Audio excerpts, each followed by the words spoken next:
Douglas Dickey was born on December 24th, 1964. He graduated from high school in 1965, and just a few months after that December, he enlisted in the United States Marine Corps. Now, he was not a natural athlete, and he struggled at boot camp, and so he had a delayed graduation, and to his humiliation, he was assigned first to what at that time was called the Physical Conditioning Platoon, where those who could not make it through boot camp physically got a second chance to work up the stamina and the skill in order to catch up. But what he lacked physically, he made up for in grit and guts and determination, and his fellow Marines said that he was dependable, a hard worker, and as their colleagues, they knew that he always had their back. Now, in October of 1966, he was sent into combat in Vietnam, and shortly afterward, he was promoted to private first class. And there, an event occurred of great significance. Good morning, my name is Kevin Clark. If I haven't met you, I'm the senior pastor here at Encompass Church. Last week I told you we were ending a 9-week series called Serious Times. That's what I led you to believe. But about halfway through this series, I realized that this Sunday was going to be especially critical. The series was originally intended to prepare us for the next season of life following elections. But as I was preaching and teaching and studying, I thought, there's one more message that I would like to share after the election. I know that some of us today are happy or perhaps just relieved that the presidential election outcome turned out the way that it is. There are some that are sad and perhaps even anxious for the same reason. And there are some, both in this room and outside of this room, who have mixed feelings about the results of their votes on so many ballot measures on what was described as one of the longest ballots in Colorado history. So I have just one more message.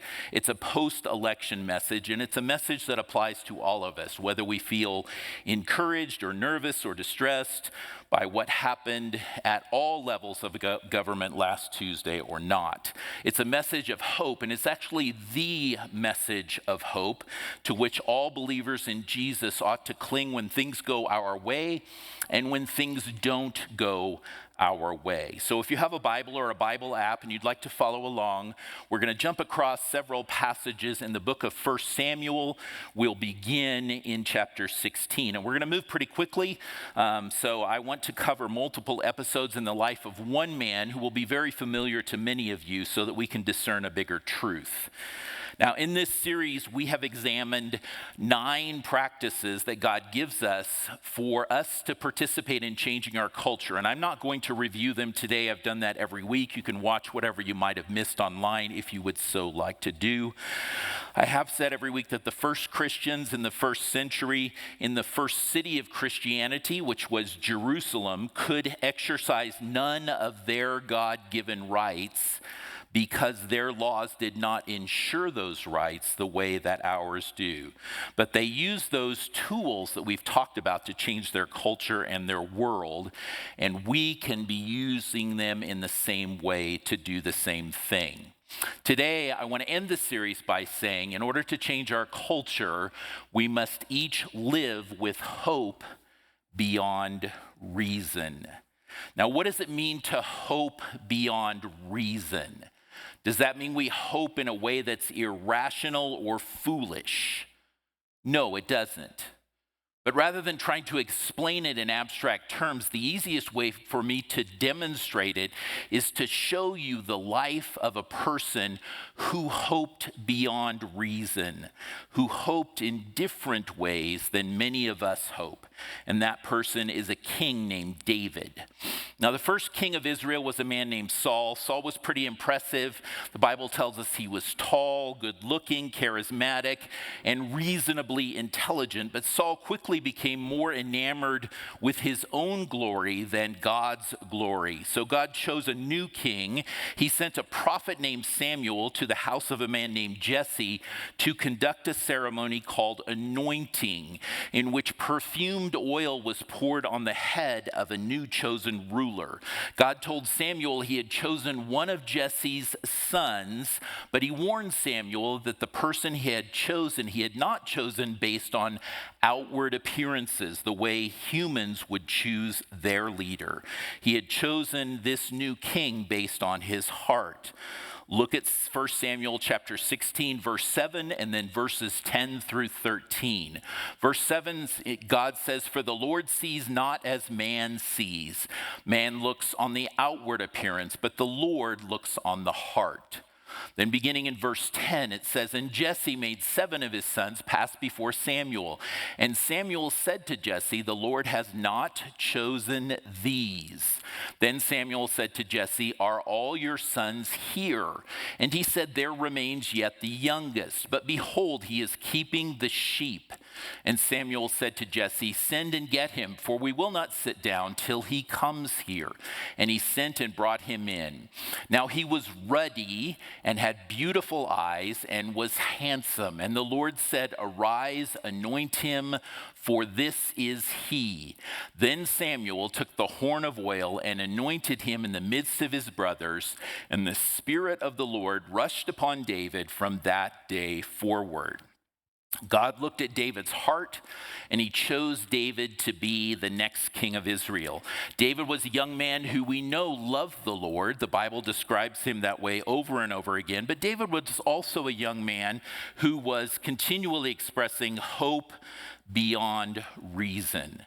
In one of the Psalms that David wrote, chapter 39, verse 7, David said this, "And now, O Lord, for what do I wait? My hope is in you." When Samuel first arrived at Jesse's home and told him God's plan to anoint one of Jesse's sons as king, Jesse lined up the 7 oldest. He didn't even bother to call the youngest out of the field. The youngest was David. He couldn't imagine that David might be the chosen one. Now, most of us, I think, at one time or another, have found ourselves in a position in life where we feel overlooked, neglected, underappreciated, or perhaps all those things. And we've hoped for a better position in life, perhaps one that included more money, more power, more respect, or all 3 of those things. We find ourselves tired of being trapped in a financial situation. We find ourselves frustrated by a boss who never acknowledges our work or perhaps even takes credit for it himself. And sometimes you may have experienced people patronizing you, treating you as if you are less intelligent than you know you actually are. We long for a chance to move up and out of those circumstances. David, the least important son in the family, the one who cared for the sheep, was suddenly in front of his father and his brothers, who were always ahead of him in terms of importance, anointed the next king of Israel. And it was done by a prophet of God, the prophet of God in that day. Imagine how that might have felt. Now, if David had been like most of us, like you and I, he might have walked out of that living room or wherever that happened and said, "All right, I am the king. Everybody else better sit up and start paying attention because things are going to change around here." In fact, I was thinking if I was David, my hope would be in what I could do in that new position to change my own situation. But David did not react the way most people would react in a similar set of circumstances. Why not? Because David knew that real hope is not found in a position of authority. Is our hope for the future being our own bosses, being masters of our own domain, answering to no one but ourselves, being kings of our own castles? I would have to admit that oftentimes I find myself thinking that would be pretty ideal. David didn't say, "Look at me now, I am God's chosen one." Why not? He was actually God's chosen one, but his hope was not in his new position.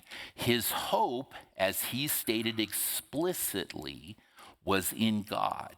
So he waited for God to be the one to reveal his choice of David in his own timing. The first king, Saul, later on in the story, was being harassed by an evil spirit, which is an interesting phenomenon to consider. Saul's staff thought that some soothing music played regularly in Saul's presence might relieve his distress. And someone told them that David, the shepherd, knew how to play the harp, so they recommended him to Saul.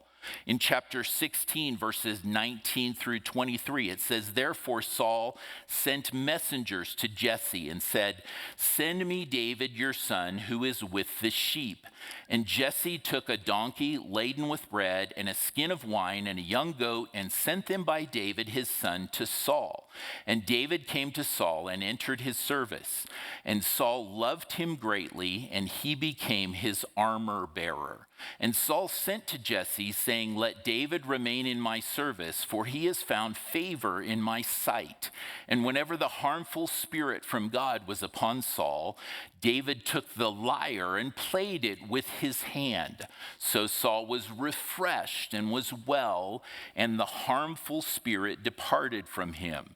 Now think about the irony of what's happening here. David, who not long before had been anointed the next king of Israel, had been called by the first king, who did not know yet that he had been anointed the second king, and made his armor bearer and his musician.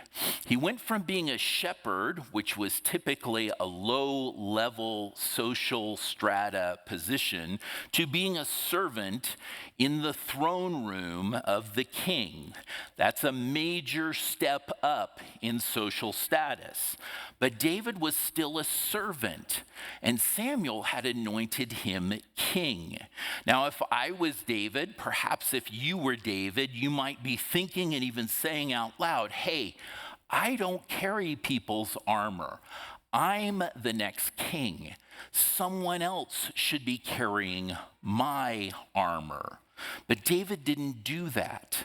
And David didn't do kind of the second best option in a situation in which he couldn't brag about being the up and coming king. He didn't say to all of his friends and all those around him, "Look at me. I have found great favor in the eyes of the king. I'm pretty special. I'm his right-hand man. I'm his new chief of staff." Why didn't David say that?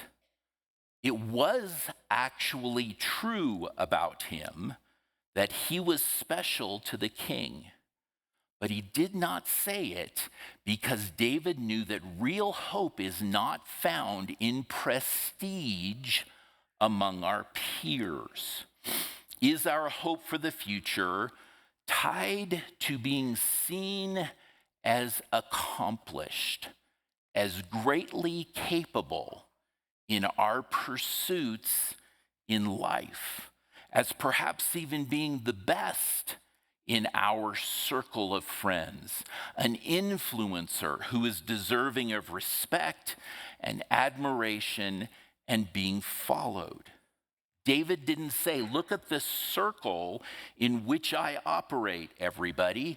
I run with the top dogs," because his hope was not found in his new prestige. His hope was in God. So he remained faithful to the responsibilities that God had given him. Now, David's stature and reputation in the nation of Israel finally did begin to explode when he faced and killed an enemy giant named Goliath. The Philistine army came to challenge Saul and Israel. And every day, the leader of the Philistine army, a giant named Goliath, taunted Saul and his men. He said, "Send a solo representative to fight me, winner take all." And none of Saul's warriors were willing to take on this extraordinarily huge fighter. David was the only one present who was willing to do it. And he was only on the scene because his father, still believing him to be the least of the least, sent him with food to the battlefield to supply his older brothers. David walked onto the battlefield armed only with a sling and 5 stones and God's protection. And he killed Goliath with a single stone, then walked to his body and cut off his head with Goliath's own sword. And on that day, David not only became Israel's fighting champion and hero, but he also became King Saul's son, Jonathan's best friend. Look at 1 Samuel chapter 18, verses 1 through 4. It says, "As soon as he had finished speaking to Saul, the soul of Jonathan was knit to the soul of David, and Jonathan loved him as his own soul. And Saul took him that day and would not let him return to his father's house.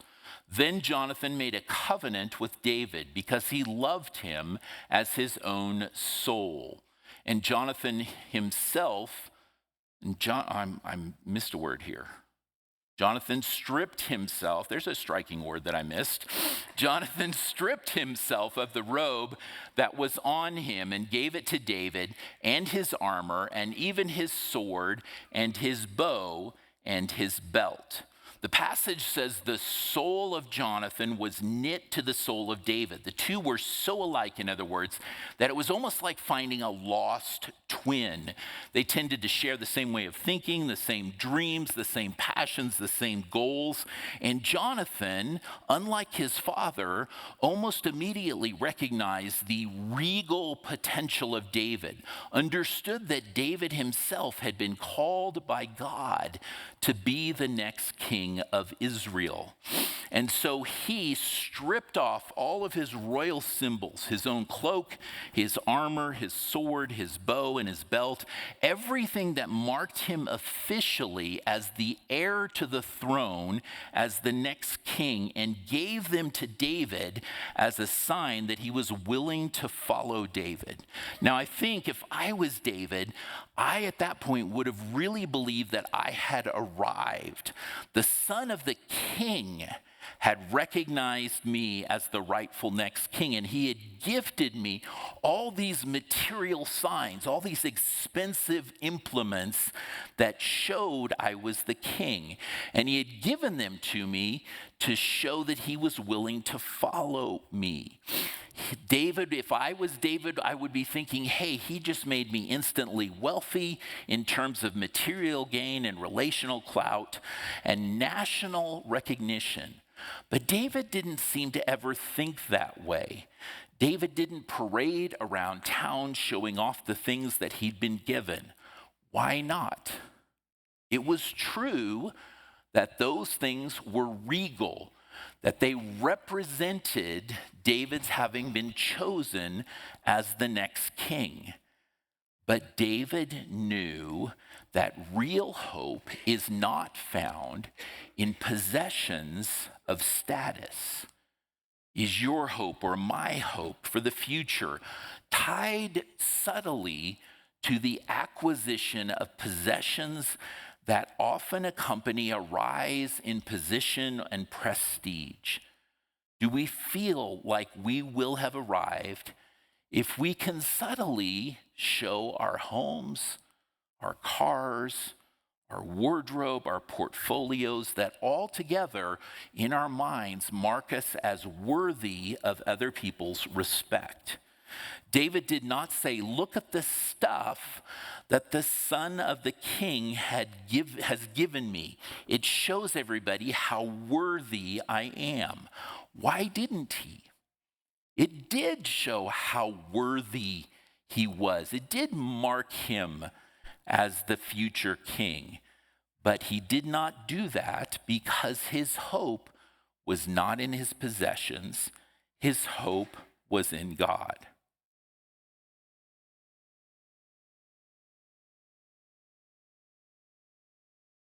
He used the resources he was given by God, by Jonathan, to serve God, not to acclaim himself. Now, unfortunately, David's favor with Saul was very short-lived. And as Saul began to understand what David was in terms of a choice for the next king, Saul began to hate David and actually began to hunt David in hopes of killing him. Yet God protected David, but he did allow David to have to go on the run for 7 years. And along the way, God tested David. On 2 occasions, God allowed David an opportunity to actually kill Saul. David and one of his generals, a man named Abishai, sneaked into Saul's camp one night. Saul was asleep, and so were all of his personal bodyguards all around him. David could have killed Saul in that moment. In fact, in 1 Samuel chapter 26, verses 8 to 11, it says this: Then Abishai said to David, God has given your enemy into your hand this day. Now please, let me pin him to the earth with one stroke of the spear, and I will not strike him twice. But David said to Abishai, do not destroy him, for who can put out his hand against the Lord's anointed and be guiltless? And David said, as the Lord lives, the Lord will strike him, or his day will come to die, or he will go down into battle and perish. The Lord forbid that I should put out my hand against the Lord's anointed. But take now the spear that is at his head and the jar of water, and let us go. David had an opportunity to kill Saul, and Saul had tried to kill him multiple times. Many of us in the same circumstances would have ended the threat and felt that we had made the right choice. Is our hope for the future tied to finding the power to end the threats imposed by those we consider to be our enemies? And ending the threat might not be something as serious as death. It might just involve elimination of their own power to influence others. David had the opportunity, but he didn't take it. Why not? The threat was absolute. It was very real. If he didn't kill Saul, Saul would very likely try again and again to kill him. But David knew real power is not found, or real hope rather, is not found in power over our enemies. The threat was real. David's hope wasn't in power over those who provided the threats.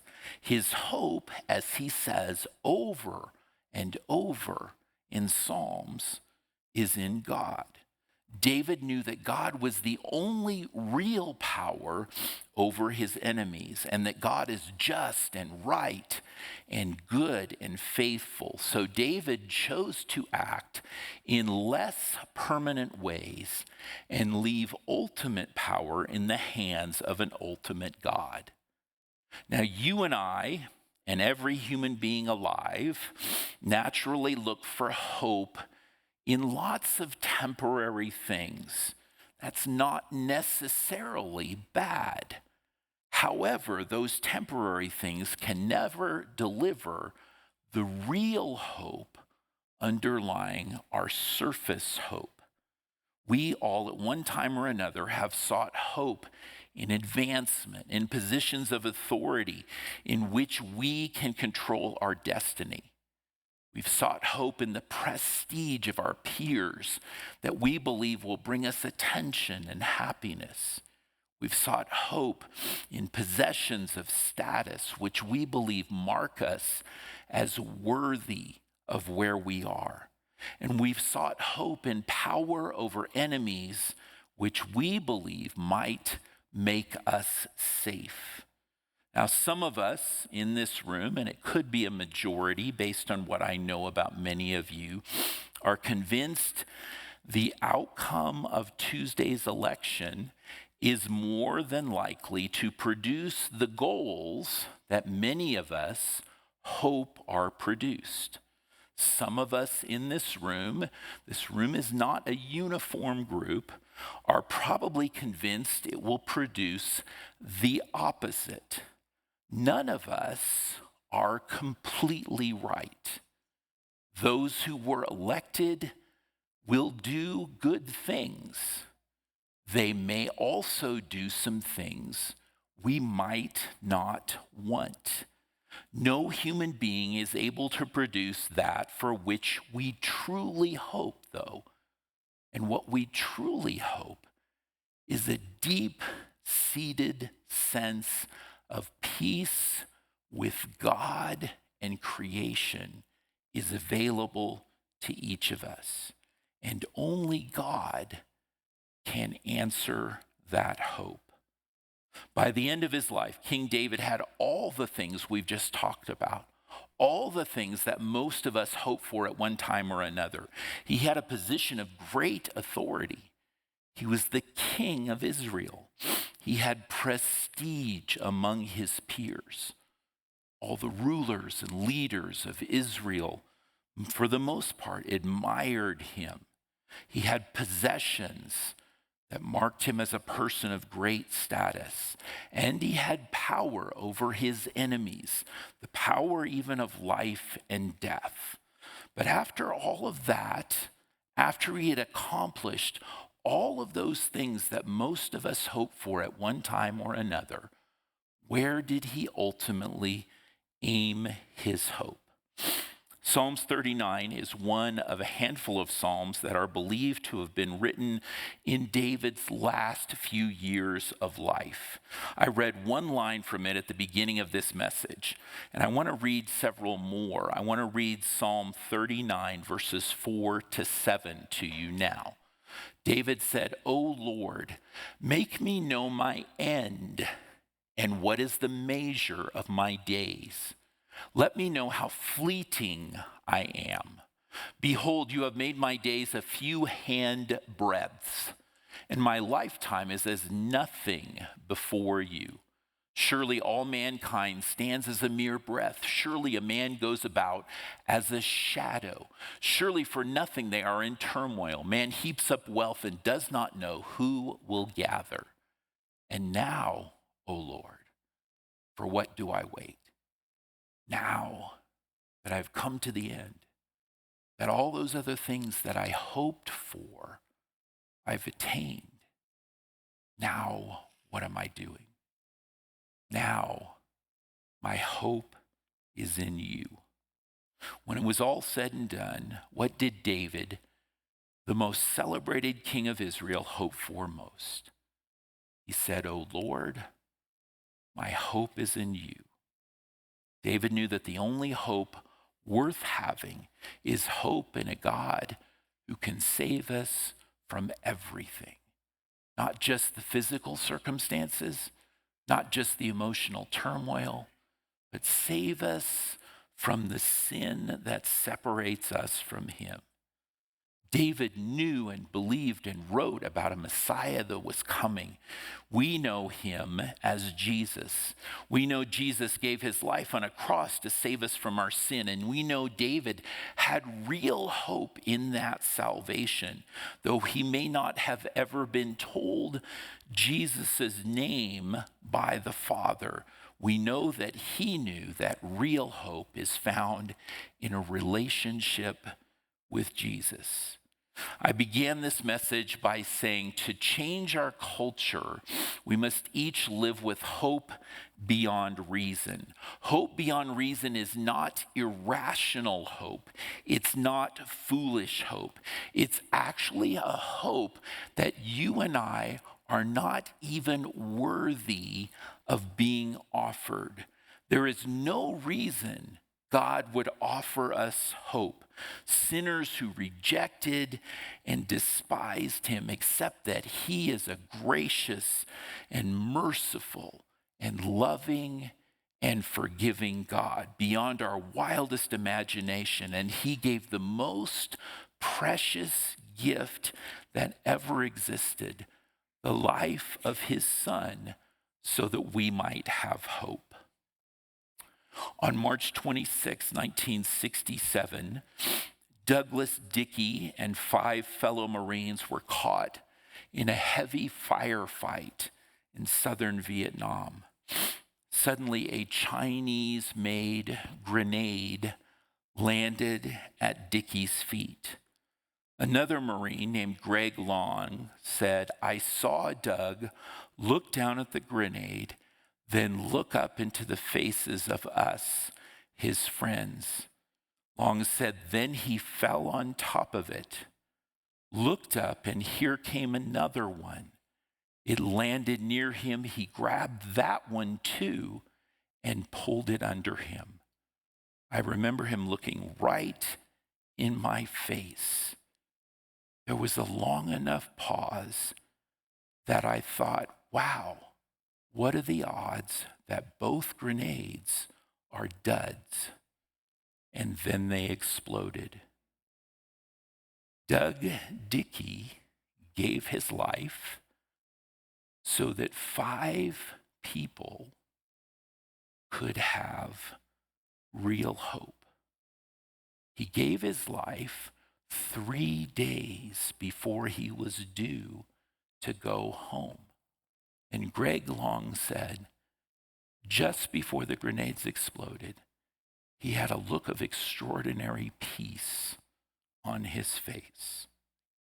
Strangely, he did it on Easter Sunday, 1967, as millions of Christians around the world were celebrating the gift of the life of our Savior Jesus Christ, who gave his life to save us from our sin and give us a hope that far surpasses every other hope that we typically cling to in our lives.